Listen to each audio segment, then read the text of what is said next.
मेंदू प्रेमात पडतो तेव्हा. नमस्कार मित्रांनो, आपण सगळे कधीतरी प्रेमात पडलो आहोत किंवा किमान तसं वाटलेलं तरी आहे. एखादी व्यक्ती अचानक आयुष्यात येते आणि नकळत आपलं संपूर्ण लक्ष तिच्याकडे जातं.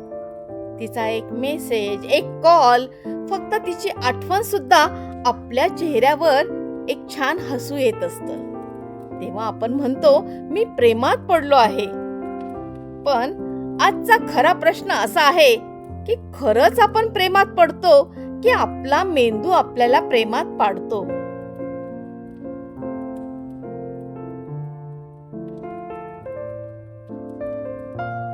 खरं सांगायचं तर प्रेमाची सुरुवात हृदयात होत नाही, ती सुरुवात होते मेंदूत. आपण एखाद्या व्यक्तीला पहिल्यांदा पाहतो तेव्हा मेंदू तिचं सौंदर्य, तिचं बोलणं, तिची देहबोली एवढंच पाहत नाही, तर तो एक महत्वाचा प्रश्न विचारतो. ही व्यक्ती माझ्यासाठी सुरक्षित आहे का? जर उत्तर थोडंसं जरी हो असं असलं तर मेंदू लगेच पुढचं पाऊल टाकतो. त्या क्षणी मेंदूमध्ये डोपामिन नावाचं रसायन स्त्रवायला लागतं. डोपामिन म्हणजे आनंद, उत्सुकता आणि एक्साइटमेंट. त्यामुळे त्या व्यक्तीचा विचार आला की मन थोडं हलकं होतं. छातीत वेगळीच धडधड जाणवते. आपल्याला तिच्याबद्दल जास्त जाणून घ्यावंसं वाटतं. खरं तर आपल्याला ती व्यक्ती नाही तर तिच्यामुळे होणारी जी भावना आहे ती हवी असते. हळूहळू आपण त्या व्यक्तीला आपल्या रोजच्या विचारांमध्ये जागा द्यायला लागतो. सकाळी उठल्यावर पहिला विचार आणि रात्री झोपताना शेवटचा विचार, आणि हे सगळं न कळत घडतं. कारण मेंदू रिपिटेशनला प्रेम समजतो.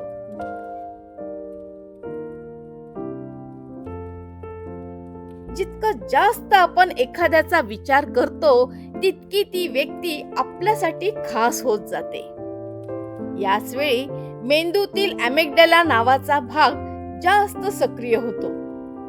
हा भाग आपल्या भावनांचा कंट्रोल रूम आहे. त्यामुळे त्या व्यक्तीने रिप्लाय दिला नाही तर अस्वस्थता वाढते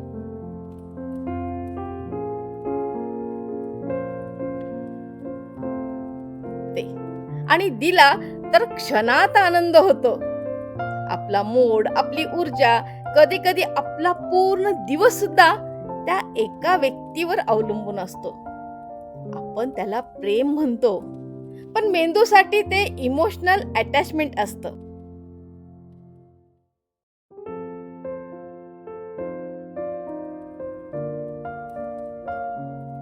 प्रेमात असताना आपल्याला अनेकदा वाटतं ती किंवा तो परफेक्ट आहे. पण खरं म्हणजे त्या वेळेस मेंदूचा विचार करण्याचा भाग, प्रीफ्रंटल कॉर्टेक्स, थोडासा शांत झालेला असतो. तोच भाग जो आपल्याला इशारे देतो, प्रश्न विचारतो.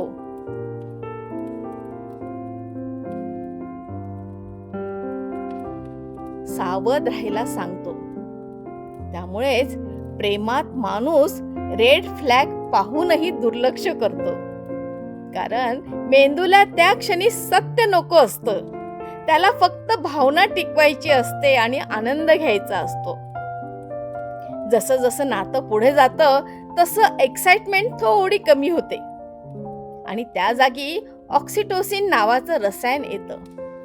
हे रसायन म्हणजे विश्वास, सुरक्षितता आणि जवळीक. जेव्हा आपण कोणासमोर रडतो, आपली भीती सांगतो किंवा आपली कमकुवत बाजू दाखवतो, तेव्हा मेंदू त्या व्यक्तीला सेफ झोन म्हणून ओळखतो.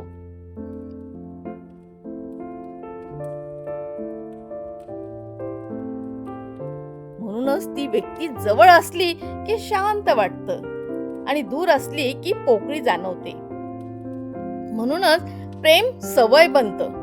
रोजचा कॉल, रोजचा मेसेज आणि रोजचं भेटणं, काय करत आहेस असं विचारणं, हे सगळं मेंदूच्या रुटीन मध्ये बसतं.